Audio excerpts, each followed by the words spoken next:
I'm going to show you how to set up the Kreg jig.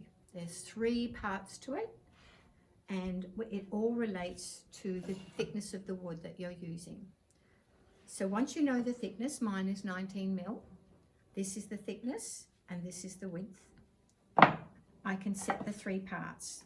The first part that I'm going to show you is the stop drill block. It's actually just called a drill block, and it's got numbers on the side here, and they relate to the thickness of your wood.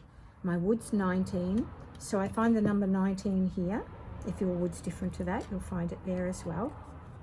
And undo the brass knob here so it will slide up and down, and slide it down to 19. Do it up firmly. Or 16. Or 16. 19's better. 19's much better. There we go. 19. And it will stay nice and sturdy. So that's the first part. The second part is the finding the tools. And they are, ta-da! They're under there. Isn't that the best place you can store them? I was just so thrilled when I found that out. I didn't know straight away. We get a drill bit and we get a driver bit. I'll tell you what they're for.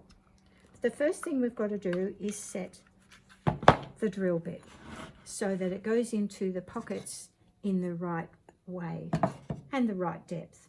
So that's what this is all about. On the jig, there's a little indentation. There's actually 2, one on the other side as well. And we want to lay this on here to set it. It's really quite easy when you know how.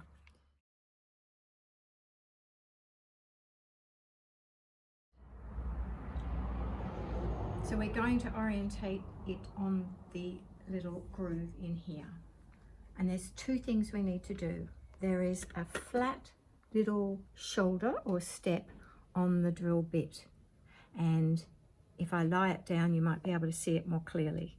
Just where it goes from thin to thick, there's a little flat platform, and we want to pop that in there so that that is sitting against the 19 mil right there.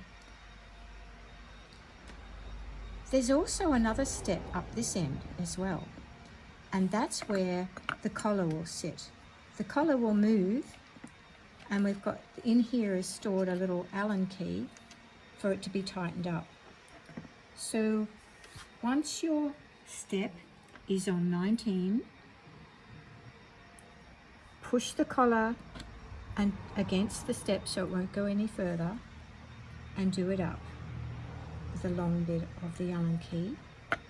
Bring it in your hand and tighten it with a short bit of the Allen key so you get more purchase. And don't over tighten. That's step 2, and that also relates to the thickness of the wood, both that and that. And one more thing is to clamp it. And there's this nifty little clamp that is just a little screw with a thread on it. Orient your wood so that the piece you want to cut is the inside is facing you, and you'll be able to see on the top here that you have some choices. So if you look over the top of the block, you'll see you've got 3 holes, A, B, and C. The outside 2 will go really nicely on the 90 mil wide wood. If I've got a really narrow piece, those 2 will go really nicely on the narrow piece, and if I've got something sort of in between, those 2 will go nicely, so I don't have to keep on moving the wood, which is really useful. So pop your wood in, just center it by eye, and then you're going to clamp it up here. Now you want it so it's nice and tight. So this one isn't quite tight enough, so how I change that is just with my fingers. I'll just move the thread forward and squish this again. Make sure it doesn't move. If it's too loose, then it won't clamp at all. So just move this forward with your fingers while it's back in that position. If you're having to really fight with it and struggle with it, it's way too tight. So back off just a little bit.